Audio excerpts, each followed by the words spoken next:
Happy New Year. Welcome back. Come in. There's plenty of room. Come in. It's good to see everyone. I hope you've had a nice week, quiet week. We tried to get away, but it wouldn't leave us alone. So we came back. Happy New Year. Be very careful. Tonight is Erev Yontif, so be careful. And well, tonight's Erev Yontif. You know what it is. It's the day before Pesach. You know how that is. People are starting to get ready already. A little sugar and crazy. And anyway, people take these holidays much more very seriously, don't you think? Shopping, drinking. Well, that's why you have cable television. They show you the ball dropping at 9, and then you can get to bed. You know, or they can show it to you last year, and it was the same ball. The video of it was just the same. Just hope, yeah. Anyway, hope. That's a good quality. Come in. Good. Sorry if anyone here is an SC fan. I apologize. It was what? Go Bucks. That was a bad game. Anyway, we wish everybody a very happy, healthy, careful, be very safe. It's a crazy time to be out because people are nuts. I mean, they're just crazy. Come in. And we wish everyone a good, happy, healthy New Year. Let's see. Nothing going on in the shul over the weekend. There's a lovely service, a young man having his bar mitzvah. And you remember Michael Jacobs, who's a longtime member of the shul, his first grandchild is being named. David and Sammy had a baby, so we'll do a naming for that child. Our dear friend Murray Geller passed away a couple days ago. And the Shiva for Murray tonight is at 7 o'clock at Fountain View, where he lives. Hi, good morning. So everyone is invited. If you'd like to come and remember Murray, wonderful soul, a wonderful soul. And this week, sort of things start. Monday, because Monday is holiday. On Wednesday and Thursday, we'll have Lunch and Learn for the various Lunch and Learn groups. And College of Jewish Studies, not this week, but next week, okay, the 10th. And our guest will be Professor Joshua Hollow, who's the chairman. He's actually the academic dean of Hebrew Union College and professor of medieval Jewish history. He'll talk to us about Jews during the Middle Ages. The whole interesting development of the Jewish diaspora through the world, what that means, what it means for Jews to live as a minority population among majority populations, and how you defend yourself politically and culturally as you live as a minority population. So that'll be not this Wednesday, but a week from this Wednesday. Okay? Is that good? Otherwise, there's lots of other things going on. You get one of the brochures, and everyone is invited to learn with us. Okay, do we have Chumashim? Everyone, the Parsha discussion will be today? Yeah, in the youth lounge. Good. I'm just sipping coffee, that's all. All right, good morning. I hope everyone is warm. It's like 8 degrees in Chicago. So, at noon, yeah, right. My daughter was there with her boyfriend and his family. She said, "How is it there, Abba?" I said, "It's terrible. It's frigid. It's 71 degrees. It's horrible. It's just don't gloat, Abba, you know." So we are at the very end of the book of Genesis. So we're on page 293. 293. Did anyone get a chumash? If you need a chumash, let me know. I'll go get some more. Okay. The last parsha of the book of Genesis. This portion functions as an epilogue, which means that the great climactic event took place last week. The great climactic event of the book of Genesis is the confrontation between Judah and Joseph. And Judah makes that magnificent speech, that soliloquy, and the brothers are reconciled. And the drama of the book of Genesis comes to an end last week when Jacob, the forlorn father back in Canaan, comes to Egypt, meets his long-lost son Joseph, reunited with him, and settles there in Egypt. And that's the end of the drama. This week's Torah portion is a sort of epilogue. An epilogue is that last little section at the end of a play or an end of a film, which functions both as a preview of coming attractions. You know, it's the part that ends with the "to be continued" screen, okay? And that last sense of here's sort of tying up loose ends and summarizing. So let's do that today. Let's look at the book of Genesis as a whole and ask what are the major themes that the book of Genesis, if you look at the arc of the narrative of the whole book of Genesis, what is this book really about? Now, just as a prelude, just understand that books of the Bible, the whole Bible is a book. The word Bible means book, but it's divided into separate sections. There are two reasons why to divide it into sections. One you'll guess and one you won't guess. The one you'll guess is that each book has its own sort of way of thinking about the world. In Genesis, we're talking about a family. Next week, when we turn the page to Exodus, the Jewish community is going to move from being a family to being a people. When we talk here about Bnei Yisrael, the children of Israel, we're literally talking about Jacob and his kids. Next week, when we begin the Exodus story, we're going to begin Pesach next week, the Exodus story, Bnei Yisrael is a metaphor. It becomes a metaphor for a people. But here it really is just a family, okay? In here you'll see that in the book of Genesis, we begin with the universal, with the creation of the world, and we focus in on this covenantal family. Next week we're going to talk about covenantal history, the history of this covenant, how it proceeds as a people's history. Come in. So there really are thematic differences between books of the Bible. The reason you won't get has to do with how books were once recorded. Remember that books were written on parchment. Parchment is the skin of a sheep. You ready for this? A book is one sheep's worth. I'm not kidding. That's how much you can write on one average sheep, right? A book is one sheep's worth, okay? When you finish the sheep, you turn the page to the next book, okay? So that's why the Bible's divided. That's why certain books of the Bible, for example, the book of Samuel, there's a 1 Samuel and a 2 Samuel. The book of 1 Samuel is all about Samuel, and the book of 2 Samuel is all about King David, but it's considered two books, book of 1 because it had to be divided into two because it was worth 2 sheep. You needed 2 sheep to write it, so they divided it in half, right? Kings 1 and 2, Chronicles 1 and 2. Then there's a whole bunch of small prophets called the Treasar, the 12 minor prophets. They're not minor, meaning they're unimportant or they're underage. They're minor because they were short books, so they're all assimilated onto one sheep, basically. So, one Bible, you get 26 sheep, you have a Bible, okay? That's a lot of lamb chops, okay?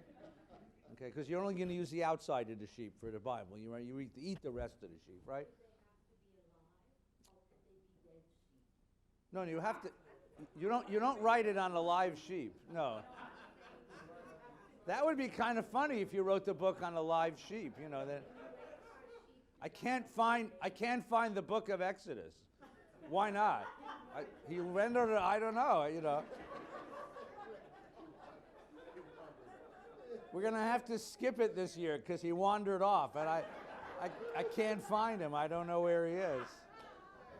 I've lost books. I've had books that I know I owned and I can't find them, and the idea that they wandered away makes it just as much sense. I think that's actually very funny. Do they have to be live? No. No, but you kill a sheep for many reasons, okay? For food, for the things that or because you're angry at them, No, you kill the sheep and you eat the sheep and you use the skin for the sheep for parchment. That's how you do it. So an average sized sheep is one book of the Bible. Does that make sense?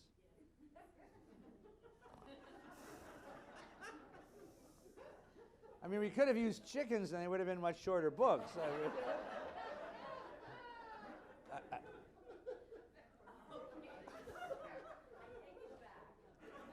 A cow would have been, never mind. A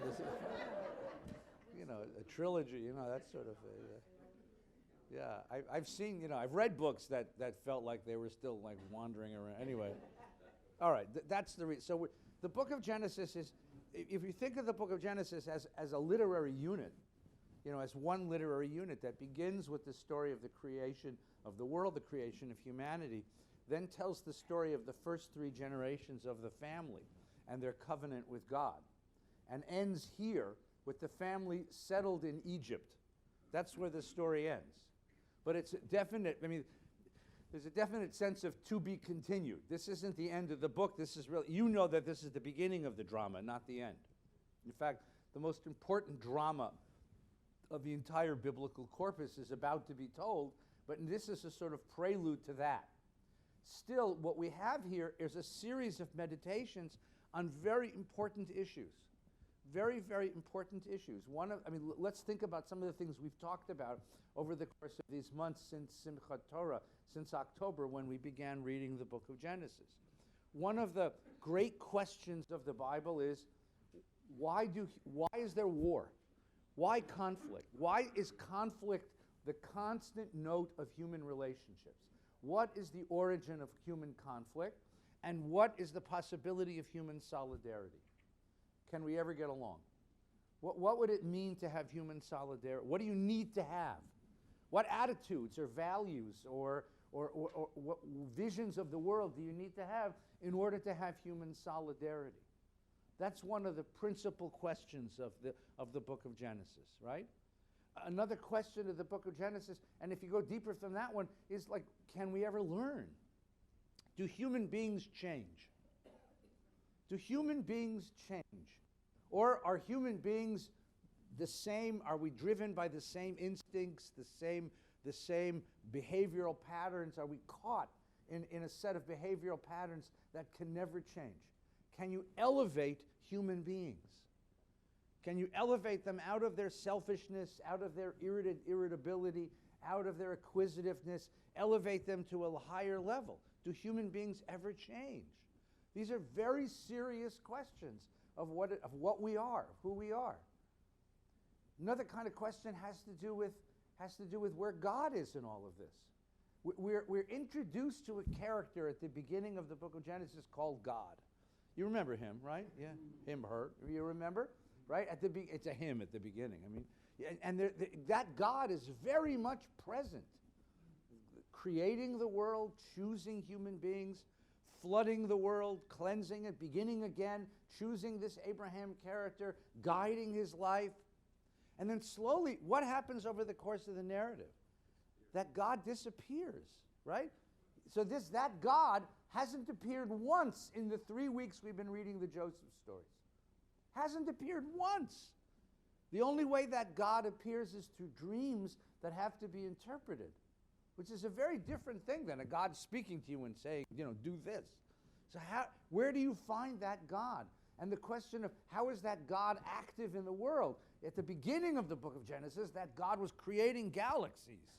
By the end of the book of Genesis, do you have a sense that God is still in some way active, a player in the world? Does God have a vision of the world that's playing itself out? And if God has a vision, what is the relationship between God's vision of the world and our vision of the world? These are the overarching themes of the book of Genesis.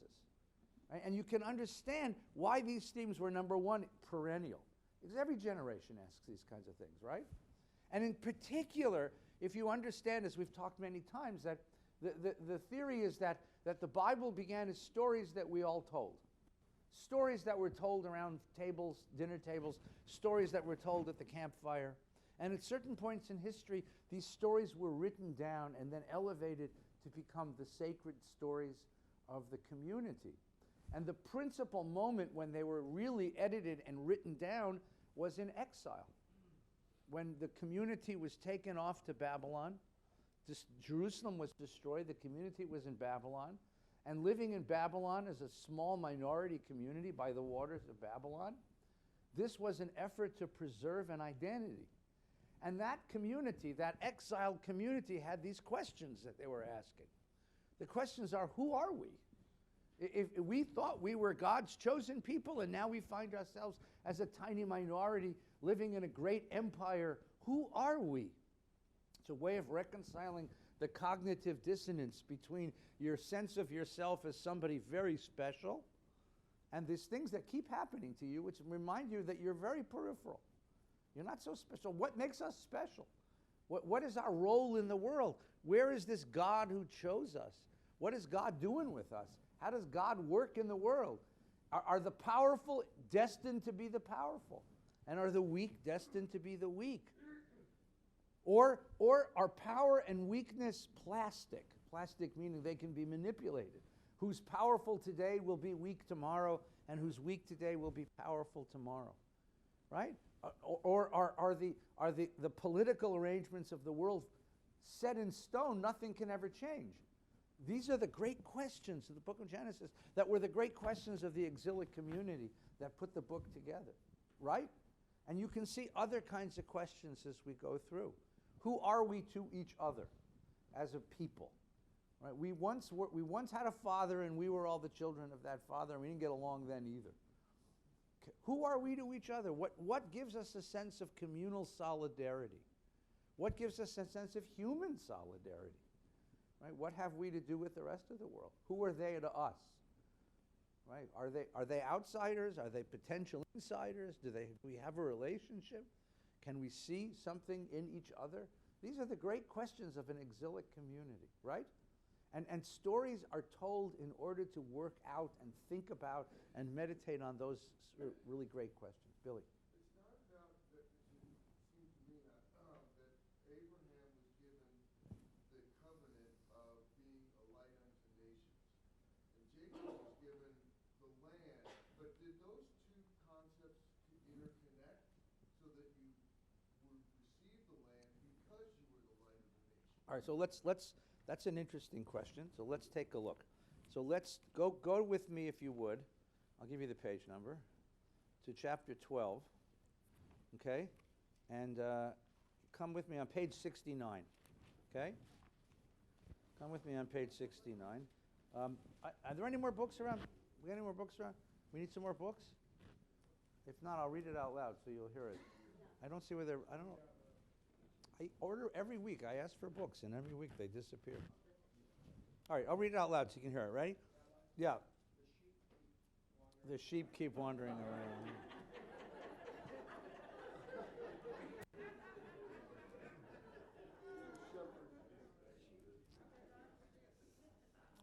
Somebody ate my book. That's what really.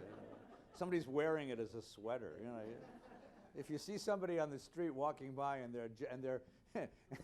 their sweater says Genesis 12, you'll know. You'll know how they got it, right? You know. That's horrible. That's just horrible. This is going to be a perennial theme here. Someone's going to find me that sweater, and I'm going to.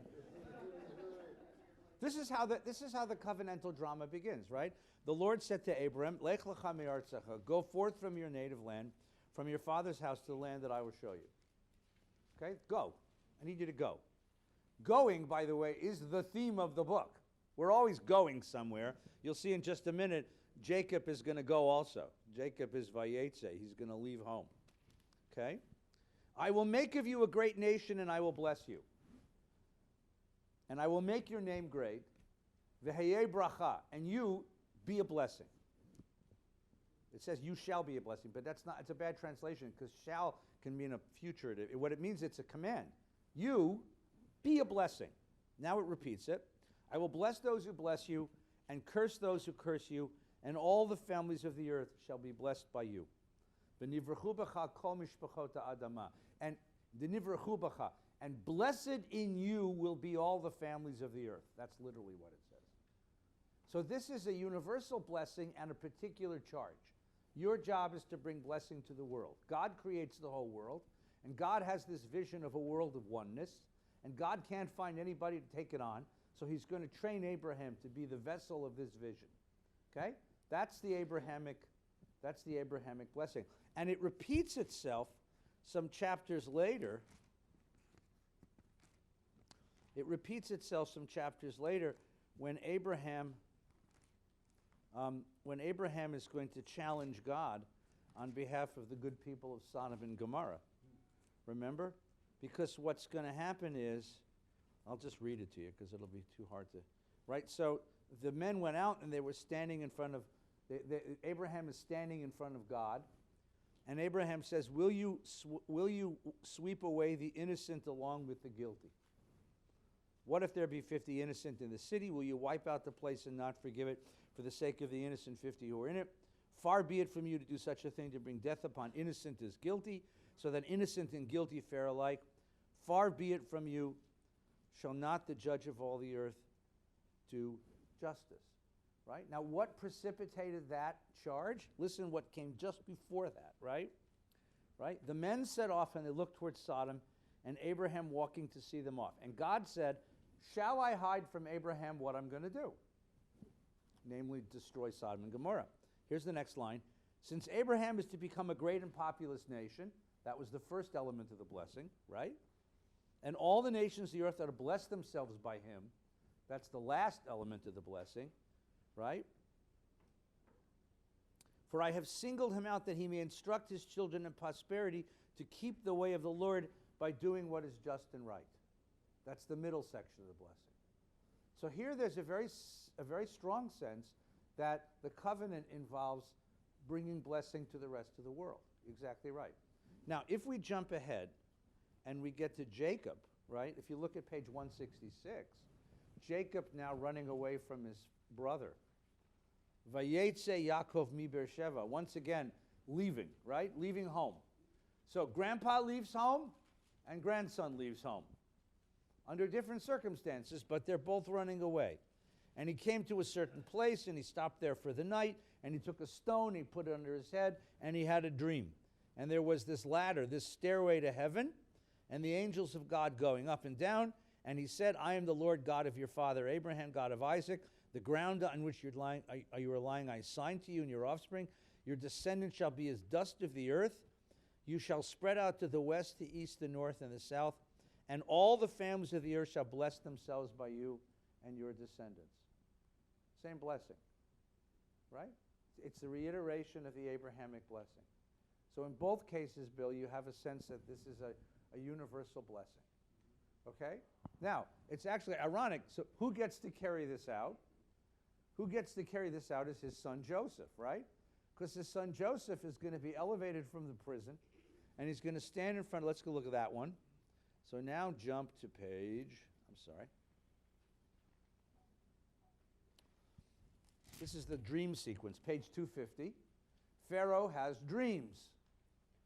Pharaoh has two dreams. Remember? The first dream, 7 fat cows, 7 thin cows. The 7 thin cows eat the 7 fat cows. Then he wakes up. Then he has a second dream about ears of corn. Nobody can figure out what to do, right? Next morning, I'm on page 251, verse 8. Next morning, his spirit was agitated. He sent for all the magicians of Egypt and all the wise men, and Pharaoh told him his dreams, and none can interpret them for Pharaoh. Now, does that sound reasonable? I mean, how hard would it be to figure out? You got 7 fat cows, you got 7 thin cows, you got 7 fat ears of corn, you got 7 skinny ears of corn. The skinny ones eat the fat ones. No.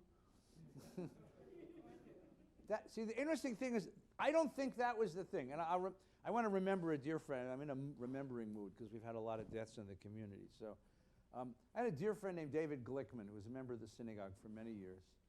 And David, he passed away at a very ripe old age. But we spent a lot of time together. David was a young economist. When he was a young man, he was an economist working for the Roosevelt administration in the 30s, in the Roosevelt administration. And there was this young group of economists, and they were helping Roosevelt figure out the New Deal. And then David was one of this group of guys. And then after that, he was part of the group that was preparing the country for war. And then after the war, David became the head of the Port Authority in New York City. So he became an expert on harbors and ports all over the world. And he went all over the world building harbors and ports, became a consultant all over the world. And he built Haifa, and he built Ashdod, and he built Singapore, and he built Hong Kong. Important guy. And then he came to VBS, and he retired here with his grandchildren, great-grandchildren, and he passed away. And we studied this together. And he said something to me he looked at me and he said, you really tell me that all the magicians of Egypt couldn't figure this out? I mean, duh. That's not what Joseph did. Here's what Joseph did. The chief cupbearer says, oh, I remember this kid in prison. Yeah, thank you, right? So they bring him up, turn the page. Thereupon, page 252, thereupon Pharaoh sent for Joseph, and he was rushed from the dungeon, and he had his hair cut and changed his clothes. I think that's cute. The Bible tells you before they put him in front of Pharaoh, they'll give him a shower, you know? Remember that wonderful scene in The Wizard of Oz? You know, snip, snip here, cut, cut there. You have to get ready to see the wizard, right? All right. Pharaoh said to Joseph, I've had a dream. No one can interpret it. I've heard it said to you that you can hear a dream and tell its meaning. Joseph answered Pharaoh and says, not I. This is what God does. God will see to Pharaoh's welfare. That's interesting. Then Pharaoh said to Joseph, in my dream, and he tells him the dream. Cows, sheep, cows and ears of corn, right? Turn to page 253, the next page. Verse 25. Joseph said to Pharaoh, Pharaoh's dreams are one and the same. God has told Pharaoh what he's about to do. The 7 healthy cows are 7 years. The 7 ears are 7 years. It is the same dream. The 7 lean and ugly cows that follow the 7 years are the 7 empty ears scorched by the east wind. They're the 7 years of famine. It is just as I have told Pharaoh. God has revealed to Pharaoh what he's about to do. Immediately ahead are 7 years of great abundance in all the land of Egypt. After them will come 7 years of famine, and all the abundance in the land will be forgotten.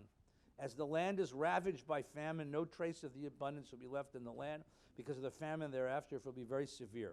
As for Pharaoh having the same dream twice, it means the matter has been determined by God, and God will soon carry it out. That's what he was asked to do, right? What was he asked to do? Interpret the dream. That's what he was asked to do. Stop. But Joseph doesn't stop. And this, my friend David pointed out to me. Accordingly. Accordingly. What a great word. In Hebrew, it's ve'ata, which means, and now, see here, boychik, listen up. Okay? Let Pharaoh find a man of discernment and wisdom. Set him over the land of Egypt. Let Pharaoh take steps to appoint overseers over the land and organize the land of Egypt in the 7 years of plenty. Let all the food of these good years that are coming be gathered, and let the grain be collected under Pharaoh's authority as food to be stored in the cities. Let that food be a reserve for the land for the 7 years of famine which will come upon the land of Egypt, so that the land may not perish in the famine. What did he just give him? A plan. You call that in politics a policy. My friend David, who worked with presidents, said to me, leaders need policy. It's not enough just to tell a leader, this is what's going to happen. Leaders need policy because leaders have to appear to know what they're doing. Okay? Who said that? Leaders crave policy. They want to know, and this is something that Joseph wasn't asked to do. This is what the Hartumim is the Egyptian word for magicians. This is what the Hartumim couldn't do. Why couldn't they do it? They could figure out the dream. They could figure out there was going to be 7 good years and 7 bad years. Why was Joseph able to go that extra step? What's the difference between the guy who says, this is what's coming, and the guy who says, this is what's coming, and this is what you're going to do about it? It's power. Of course it's power. It's a way of, and that's why Pharaoh chooses him, because this is what Pharaoh was craving, policy, right? What's the difference in attitude between those two stances toward the world? Yeah. It's more than authorized. I don't think that they were capable of imagining. See, if you live in a pagan world, and in a pagan world, nature is normative. Nature is normative. Nature is the reality. It's beyond your imagination that you can manipulate nature. It's beyond your imagination that you are above and beyond and outside of nature, so that you can manipulate nature and come up with a policy that ameliorates nature. Douglas, yeah. Really can store grain for 7 years and it'll stay good? Oh, sure. In Egypt? In Egypt? Yeah, where it's dry and hot? Sure. Yeah, you dry it, you silo it. Yeah, sure.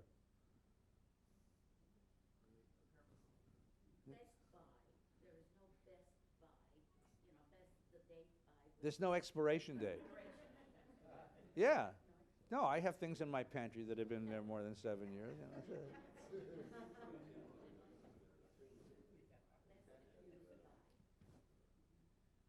thing, this thing about policy that they can't do is they can't implement. So what are you talking about, the difference between being an academic and being somebody that can do something? No. I'm talking about a culture that looks at nature and sees nature as normative. And if nature is normative, then you simply accept what nature brings you. But a different culture which sees the human being as standing outside of nature. I'll show you where this is. If you put a finger here, don't lose this spot, and come all the way back to the beginning of Genesis, right? Come all the way back to the beginning of Genesis. Look on page 10. When God created the human being, right? God says, let us make man in our image after our likeness. Page 9. They shall rule the fish of the sea, the birds of the sky, the cattle, the whole earth, and all the creeping things that creep on earth. And God created man in his image. In the image of God he created him. Male and female created him. God blessed them, and God said to them, be fertile and increase, and fill the earth and master it. Right? Keep shuha. Master it. Which means conquer it, really. Or do, and rule over the fish of the sea, the birds of the sky, and all the living things that creep on earth. A culture that sees human being as outside of nature, as separate from nature, and therefore has the capacity and the responsibility to change the world, has the capacity to respond to nature, and the responsibility to protect the world, to rule the world in God's place. So Joseph has, unlike the Khartoumim, unlike the magicians of Egypt, who were prepared to accept whatever is coming, right? The notion that Joseph could manipulate this, could respond to it. Okay, this notion that we stand outside of nature and can respond to nature, and that we can come up with a policy. So my friend David, Oliver Sholem, would say that what Pharaoh found so amazing is that Joseph gave him a policy which saved Pharaoh's face, right? Because now Pharaoh can do something about this. And by the way, if you're an economist and you predict 7 years of plenty and 7 years of famine, and after the 7 years of plenty, the famine doesn't come, does anybody complain? How many books on the market say, after 5 years the stock market's going to crash? Every year you get one. You ever see these books, right? I get them. I get these emails all the time. They're coming, and the crash doesn't come. If the crash doesn't come, nobody complains. Right? Nobody goes and says, it's. And then when the crash does come, everyone who says, oh, I predicted it. And we were out of stocks beginning in 2007 or 6 or 5 or 2 or what, right? Right? I mean, it's interesting how that works. It gives them a policy. It gives them something to do. But it takes a certain point of view in order to do that, right? It takes a certain point of view. Now the question is, can you think of history the same way? Can you think of history the same? Can you look forward and say, I see what's coming, and I see the adjustments that have to be made in order to prepare myself for what's coming. And this is going to be one of the great questions of the Bible. What is the pattern of history that I have to adjust myself to? The Bible's going to put forward a pattern of history, that the practice of righteousness yields power, and the practice of irrighteousness removes you from power. And this is going to be one of the great debates in the Bible about whether that pattern really fits. So this is one of the great questions of the book of Genesis. The book of Genesis is whether you can control the conditions of your own existence.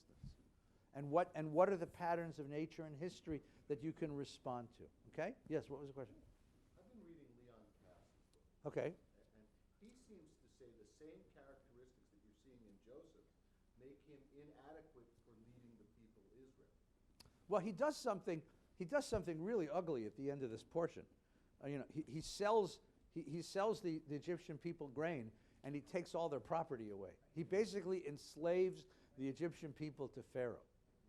Right, which gives you some hint of what's going to come next, right? Because he's laying the foundation for the revolt that's going to come, right? And that you can hear it here, okay? That's part of what's going on here, right?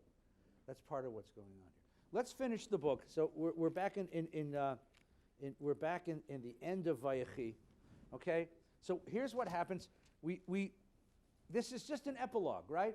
Jacob is about to die, and he gathers his sons together and says, I'm going to give you blessings. So that we have this interesting scene with the sons of Joseph. Joseph has two sons, Manasseh and Ephraim, right? We're on page 294 now, please. Joseph was told, your father's ill. So he took with him his two sons, Manasseh and Ephraim, and when Jacob was told, your son Joseph's come to see you, he summoned his strength and he sat up in bed. And Jacob said to Joseph, El Shaddai appeared to me at Luz in the land of Canaan. He blessed me. I will make you fertile. And he said, I'll make you fertile, numerous, and make of you a community of people, and I'll assign this land to your offspring as an everlasting possession.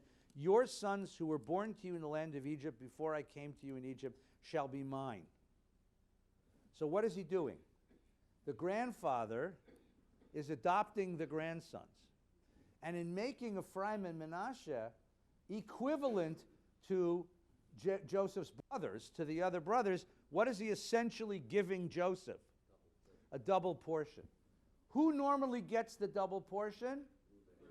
The oldest. So once again, the Bible is going to reject primogeniture, because that's also a rejection of nature, right? Nature chooses who gets all the cookies. How does nature choose? Whoever's the firstborn gets the inheritance. But the Bible over and again says, no, you don't let nature do that. You choose the one who's most worthy. And in choosing Ephraim and Manasseh, everybody get this? In making Ephraim and Manasseh the sons of Joseph, the heirs, he's doubling Joseph's inheritance. He's making Joseph essentially the firstborn. And he returns to this story about how Rachel died, and Joseph is the oldest of Rachel, but not the oldest of all the sons. Now look at verse 8, 295 verse 8. Ready?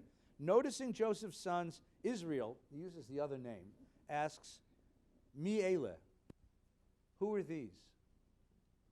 Now what does that mean?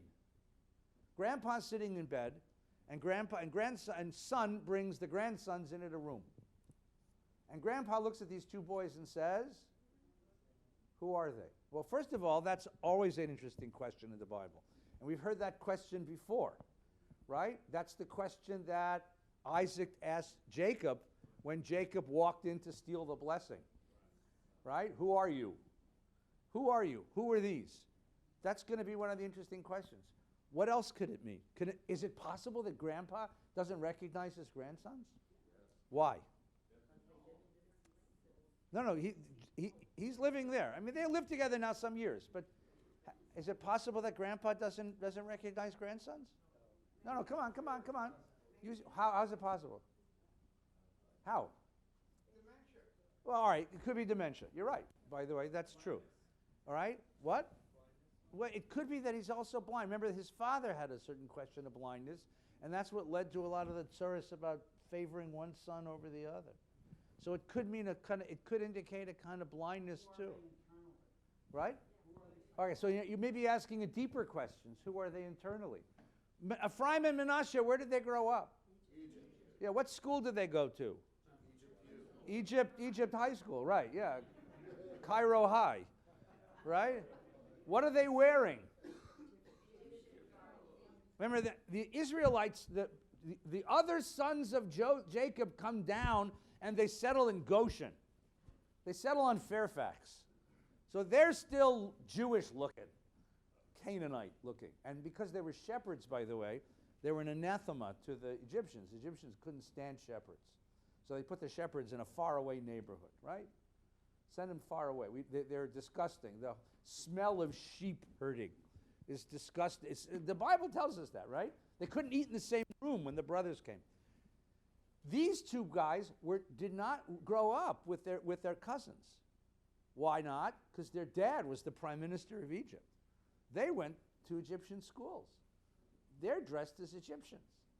He sees these two boys and he says, yeah, who are these boys? Who are they? Who are they? Are they mine? Are they part? They don't look like, they don't look Jewish, right?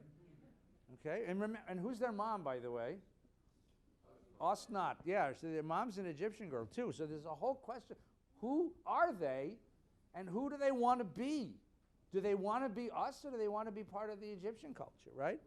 And Joseph said to his father, they are my sons whom God has given me here. And now God becomes a part of his vocabulary. Do you hear that? Very interesting, right? Bring them up to me that I may bless them. That sounds familiar, right? Now, Israel's eyes were dim with age. Who said that? Who said blindness? That was Brian. There you go. So he couldn't see. So Joseph brought them close and he kissed them and embraced them. Does that sound familiar? That's what happened to Jacob in the dark, remember? And Israel said to Joseph, I never expected to see you again, and God has helped me see your children as well. That's a plaintive. That's a beautiful sign, right? He ran away from home because his brother promised to kill him. Was there ever a reunion like this with Isaac? Remember, let's put the parallels up, right? Joseph has been in Egypt for 20 years, okay? Jacob went to Haran for 20 years. When Jacob came back from Haran, did he go to see his father? Did he bring his sons to meet their grandfather? You never had that. You never had that reunion scene. But here you have a reunion scene, which is kind of amazing, right? I get to see you again, and I get to see your children, right? For 20 years, I thought you were dead, and now I get to meet your kids. You imagine what a remarkable thing this is, right? You ever see these videos? There's no more anymore, unfortunately. When Holocaust survivors find each other, 40 years later, you discover your sister's still alive and living in Hoboken. Oh my God, right? Joseph then removed them from his knees, bowed low to his face to the ground. Joseph, now this is a little complicated, but just get this. Who's older? Manasseh. Is it Manasseh and Ephraim, right? Yeah. So he took the two sons, Ephraim with his right hand to Israel's left, and Manasseh with his left hand to Israel's right. He places them in front of his father so that his father will reach out the right hand and put it on the older kid's head, and reach out the left hand and put it on the younger kid's head. You got that? Right? But Israel, that's Jacob, stretched out his right hand and laid it on Ephraim's head, even though he was younger, and his left hand on Manasseh's head. In case you didn't get it, right? This is the scene, like this, right? As if to say what? No more primogeniture. We're not going to live this way. Nature does not determine inheritance in our family. Character does. And the Manasseh was firstborn, and he blessed them, right? Now, you get the blessing, and then after the blessing, when Joseph saw that his father placed his right hand on Ephraim, and he thought, he took hold of his father's hands to move it. No, old man, you put your hand on the wrong kid's head, And not so, father, said Joseph, for the other is the firstborn. But his father objected, saying, I know, my son, I know. Right? He too shall become a people, and he shall be great. Yet his younger brother shall be greater than him, and his offspring shall be plentiful enough for the nations. And he blessed them that way. So the last scene, after all of this repetition of the brothers, is this scene, which shows you what? That birth order is not going to be the determining factor of inheritance in this family. Character. It's a matter of character. And finally, what he does at the end of the story is he blesses each of his sons. The two biggest blessings go to Judah and to Joseph. Joseph's tribe is split into two. There's no tribe of Joseph. There's Ephraim and Manasseh. There's the two tribes of Ephraim and Manasseh. Ephraim is going to become the dominant tribe of the northern kingdom, and Judah's the dominant tribe of the southern kingdom. The northern kingdom is going to be destroyed 120 years before the southern kingdom, 140 years before the southern kingdom. And finally, he's going to die. Okay? And he weeps, and he went up to bury him on page 307. And then comes this very interesting, this is the to be continued. This is the teaser for the next Jedi movie. Okay? In case you didn't get it, I don't know how many of you had to go and sit through that thing, right? The 3.5 hours of self-congratulations, right? But in case you didn't get it, that yet we're bringing out one more movie so we can suck out another $40 from your pocket. Here is the equivalent in the Bible, okay? I enjoyed the movie. It was just wonderful. Page 308. Page 308. They go back up to Canaan and they bury Jacob. They go back up to Canaan and they bury Jacob. Right? Look at page 308, verse 15. Ready? When Joseph's brothers saw that their father was dead, and they said, what if Joseph still bears a grudge against us and pays us back for all the wrong we did to him? What do you mean? So what's the Godfather? Go ahead. Explicate. Go ahead. Okay. They're recognizing that Joseph is Michael Corleone, and he's going, he has the capacity to execute the master plan that Don Corleone set up to kill all the rivals right after, including his son-in-law and his brother, Freddie. Fredo, yeah. Fredo, and Carlo, I think. Carlo. Right after the death. Right. Right after, right after Marlon Brando's death. Right. So that's how Al Pacino becomes the Godfather. And the way the scene is cut, it's one of the great scenes, and it's during the christening of Connie and Carlos. Baby, but Carlo gets it in the. He's the godfather of the child, and he becomes the godfather of the family. And while the priest is asking him, "Are you prepared to protect the life of this child?" Do you renounce? Yes, right. Do you renounce evil and is spritzing the water and everything else? That's why you want to know where your family is during a bris. I mean, you. Carlo also had betrayed the family when Sonny got lunched, when James Caan got lunched. Well, that was Carlo's sin. That was Carlo. They waited. Well, that's the point. So Joseph, and who else had the same scheme? Remember Esau. When Esau realizes that he's been cheated from the blessing, what does he say? I'll wait till Dad dies and then I'll get back at my brother. Right? So Jacob lived his whole life waiting for the other shoe to drop, right? So the brothers, now how long have the brothers been living together? 20 more years. It's been 20 years since the reunion, right? They're living together 20 years, and they're worried that now that Dad is gone, Joseph's going to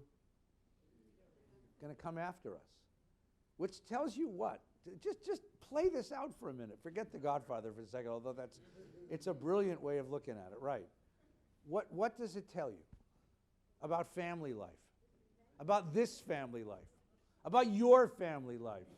About my family life?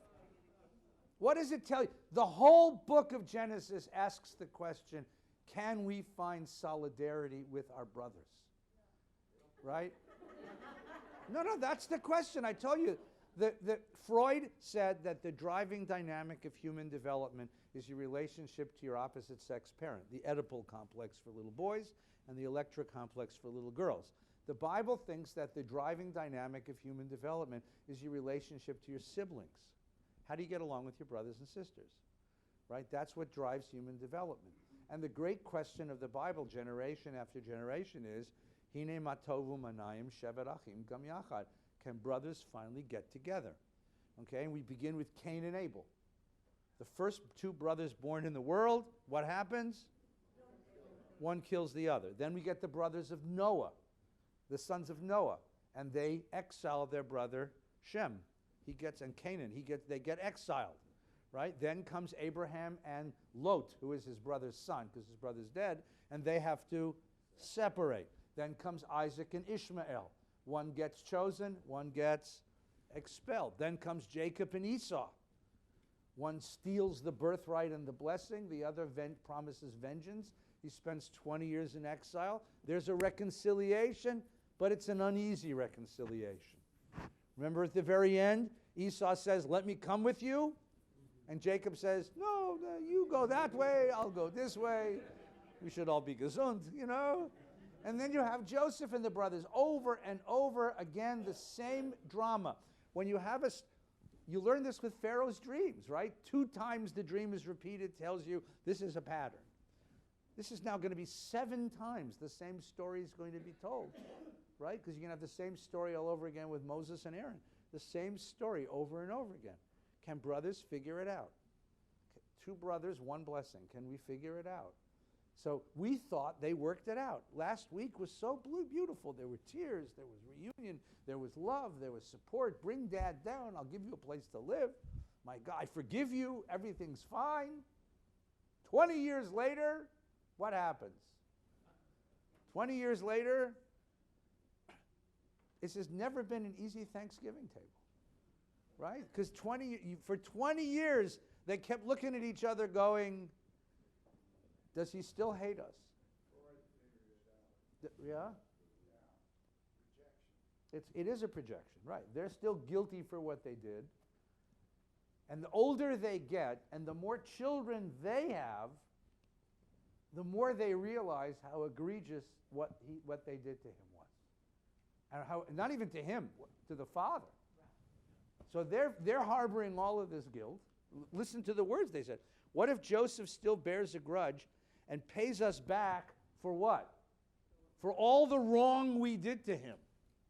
They know what they did. Now they know what they did, right?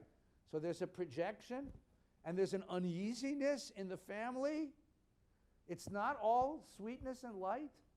It's not all sweetness and light. It's not all forgiveness. It's not all purity.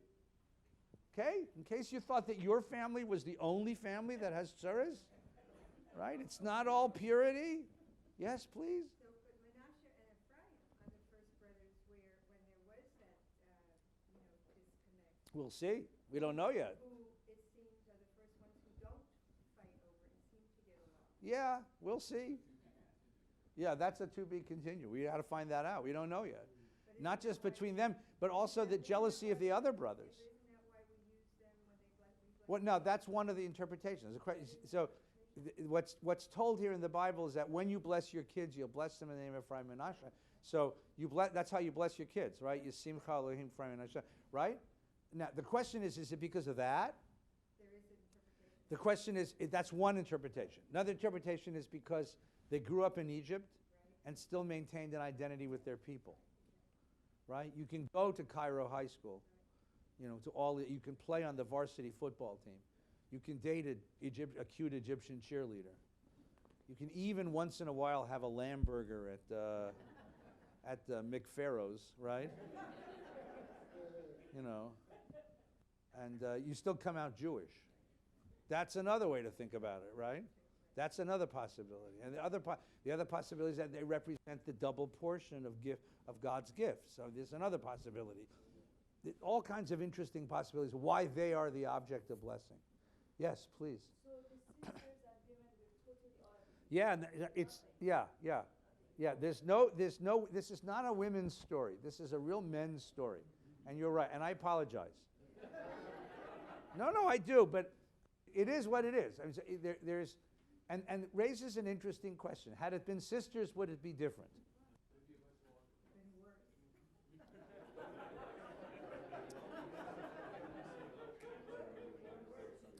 Brian, it's a long walk home. Even for you. And then a long, cold afternoon. So I'd suggest you just I'd suggest you remove that elbow from your ribs and continue this study. It's an interesting question. I mean, let's raise this for a moment explicitly, okay? This is a book written by men about men, okay? Because there's a patriarchal tradition, and the men were the ones who told the stories. Now, there were women's stories. And the interesting question, and we don't have that. And there have been reconstructions and creations and midrashim where you create the daughters. I mean, the red tent was one. Not very good, but it's okay. I mean, it's one of the beginning. And the women's stories were not collected here. There's a beautiful poem by one of the feminist poets, and I forgot which one, where she says, while my brothers were getting Torah at Mount Sinai, I was in the tent with the babies, taking care of the babies. So where my brothers heard the commandments, I heard the cries of children and the cooing of babies. And that was my Torah. And it's the sense in which the Torah is patriarchal. And there is a parallel Torah of the women's stories. But the question is an interesting question nevertheless. If this is a reflection on male development, would female development have gone in a different direction? Do sisters have a different relationship with each other than brothers do? Do sisters have the same competitiveness and conflict than brothers do? Or do sisters find a way to get along in ways that brothers don't know how to do? And maybe that's part of what's missing here, is that these brothers, because it's so testosterone driven, I have to be number one. I have to win. I have to be the champion.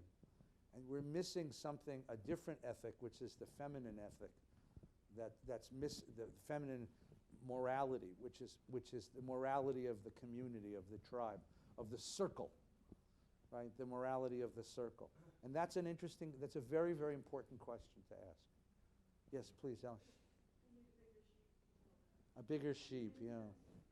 Yeah. Is it? What do you think? Yes. It's a natural rivalry in families. It's certainly the pattern of this family. And this is our family. And this is our family. And remember, I'm going to keep reminding you, the stories were told generation to generation to generation to generation. But they were written down at a moment in history, at a moment after catastrophe, after destruction. And the reason why we had that destruction, says the Bible, was this. Why did we have that destruction? Because we couldn't make common cause. Because we couldn't defend each other. Because we were still fighting with each other even to the end. This internecine rivalry, this inability to find solidarity with the other. There's going to be a hint about how you do it in the next paragraph. So go ahead, please, John.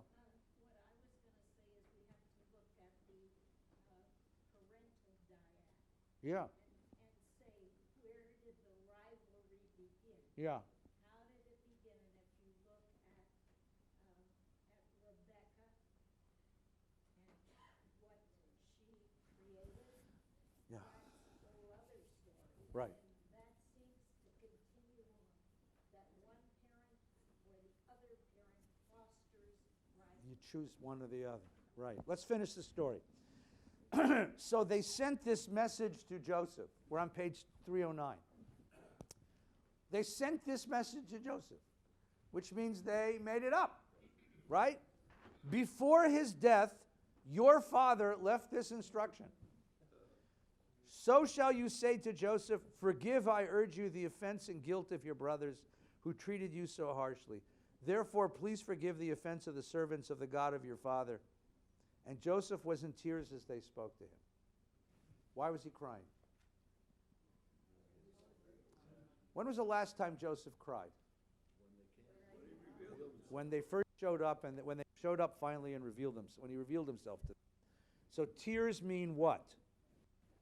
Tears reflect his deep need for the other. He didn't cry in the pit. He didn't cry when they sold him into slavery. He didn't cry when he was consigned to the prison of Egypt. He didn't cry in those circumstances, but he cried when he revealed himself to his brothers because it represents his need for the other, for the brother. And now that he hears this message, and it's so transparently false, it's so transparent, it reveals something about the brothers, which means it reveals what? That there's still a lack of trust, that there still isn't a oneness among these brothers, that they still can't get along, that there still is guilt and conflict and competition and projection. All of this is still there, and he hears it and he begins to weep because he's been lonely his whole life. He was rejected at home as a little brother. He goes to Egypt and he's a stranger. He's a stranger in Egypt living behind a mask. His brothers show up and suddenly the mask is removed. He has this wonderful sense that I can be a brother. Someone knows me. And now all of a sudden he realizes he's alone again.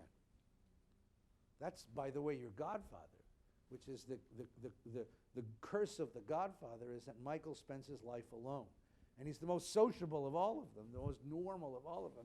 But he's going to spend his whole life alone because you never know who you can trust and who's out to kill you, right? And here, what does he know? That they've never been one with him. And he cries again. And he reiterates what we heard in the last chapter, which is the ultimate philosophy of history of this book. His brothers went to him and flung themselves before him, which was his childhood dream.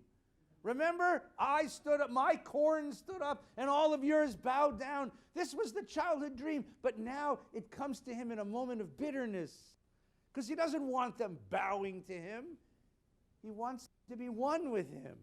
He never connects. You see the tragedy of being the Godfather? The tragedy of this, right? We are prepared to be your slaves. I don't want slaves. I got plenty of slaves. I got a whole country of slaves. I don't need any more slaves. I want brothers. I want friends. I want someone who knows my heart. I want to share. But Joseph said to them, have no fear. Am I a substitute for God? And he's going to reiterate to them how he can forgive them. But it's an idea that they don't understand. And I don't know, and the Bible is trying to see if we can understand it, right? Although you intended me harm, God intended it for good, to bring out the present result, the survival of many people. I don't see, this was not about you trying to hurt me. There was a bigger drama being played out here about saving life, about saving nations. You were just bit players. What did you know? And I can see my life on a different plane, and because I can see my life on a different plane, I don't have any grudges against you guys. I love you. I want to be close to you, but they can't see it.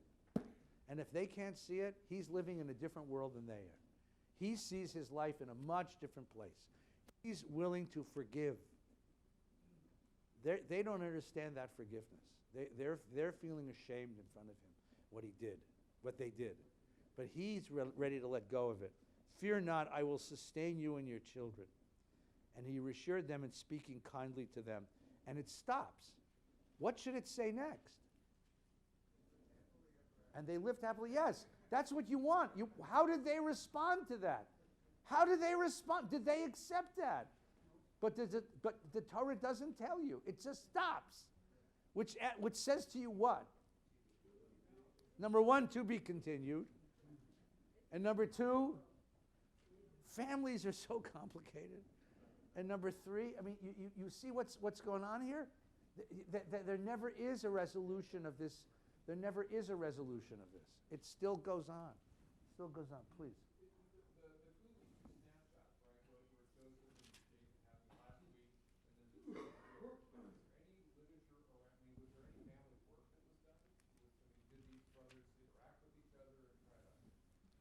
So this is, make me a midrash. No, there's nothing here. You have to, did they have therapy? I mean, did this family go to therapy? And imagine, 12 brothers and a sister sitting in a therapy session with their old father, right?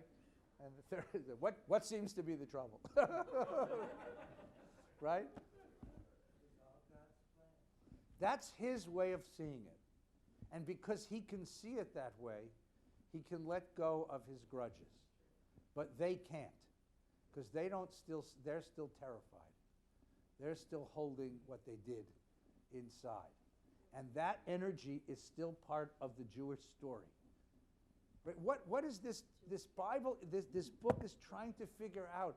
Why are we here by the waters of Babylon? Why are we in exile? Why can't we get along?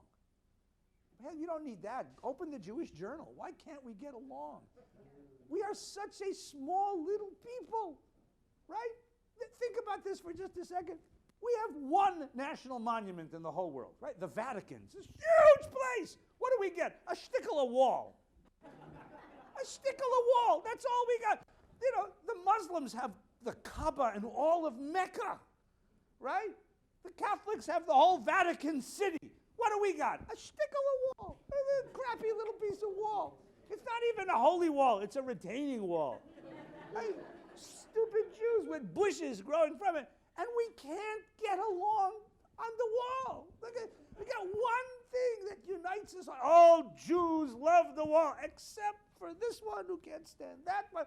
And if you go to the wall and you pray in a different way, then you're a girl and you want to wear film, they throw crap at you. And then you say to yourself, there must be somewhere in the world, we must be 100 billion Jews because there's not enough room at one wall for all of them. He said, no, there's 14 million Jews in the whole world, and half of them don't want to be Jewish anymore. Right? And there's one that we can't even share one little wall. We can't even share a wall. Maybe God should have given us Vatican City, because then I could have had the Reform section and the Orthodox. You ever been to St. Peter's Cathedral? That would have been a great shul, because you could put the Reform all the way over there and the Frum all the way over there. No one would ever have to talk to each other, right? We got one little ditty, one stickle, crappy piece of wall, and we can't pray together. We can't even be together. You walk in there, you're fighting with each other. You say, where does that energy come from? Where does all of that rage, come from? And why isn't everybody Jewish? Well, that's a whole nother story.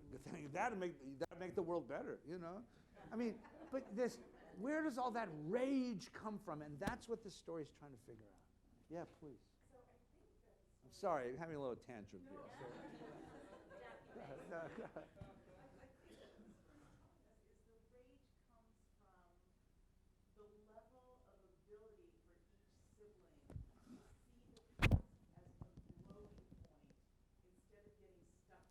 Okay, that's a nice way to put it. Right. So say that again. It's the ability to see the past. As the growth of you and your siblings. Right.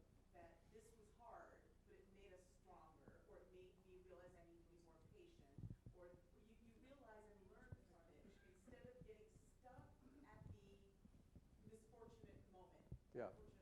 Okay, that's one way to look. It's a beautiful. It's a point along the way, right? Right, that's a beautiful way. That's one beautiful way to put it. And if all the siblings see it that way, you get to be trusting and close. Right. If one sibling doesn't see it that way, that's the grudge holder, the angry one. Stop talking about my family. Right. No, that's one piece of it. I'll give you another. I'll give you the theological piece of it, which is the parallel piece, right? One God, one blessing. One right way. It's a complete misunderstanding of monotheism. It's the flaw in monotheism. Two brothers, one blessing. Who told him he only had one blessing for two brothers? You think God is that small? But if you say there's only one God, see, if there's many gods, we can all get along. You got your gods, I got my gods. Gesundheit, we'll all get along. Polytheists are wonderful people to hang with because they're very tolerant. Gesundheit, enjoy. You daven your way. But when you say one God, there's only one Torah, true way. Right? And one, so that we have it and you don't. And our authenticity is built on our rejection of you. We have it, you don't. That is a complete misunderstanding of monotheism because it makes God very small. You have made God in your own image. You put God on my side, and therefore, and I think part of what the Bible is trying to say is, be careful, that is the structural flaw in monotheism. Right? That's a big structural flaw in monotheism. Yes, please, Gordon. Let's see. Joseph is willing to forgive his brothers, but they don't accept his forgiveness. Why not? Because that's the question. Because they remember what they did. And now that they've all grown to be fathers and grandfathers, they realized how horrible what they did to him was, and how horrible what they did to the father was. And they feel so guilty about it. And they project all that on him, and they think he's going to want to get back at us. They're punishing themselves, right? And because there's this sense of, and maybe they're not done with it. Maybe they still are angry with him that he's number one and they're not, right? There's all kinds of things in here. This is what brothers do to each other. Yeah, Billy. Well, you could also make the case that there was commitment and trust. So Joseph had the commitment to save his family, but he sets them up in Goshen, and he's in the seat of power. He's not in Goshen. Yeah. That's why Jacob doesn't recognize his grandsons, because they might not have had much of a relationship. Yeah, they might have lived in different places. They lived different lives. Right. They shared different circles. He's assimilated into Egypt. They're not. Right, so his family, Yeah. Joseph feels this commitment Yeah. to save the family, Yeah. but the trust and the love part Yeah. wasn't there. Now, next week, what's going to happen is we're going to turn the page, and a whole new drama is going to begin. First of all, we're going to become a great people, and not just a family.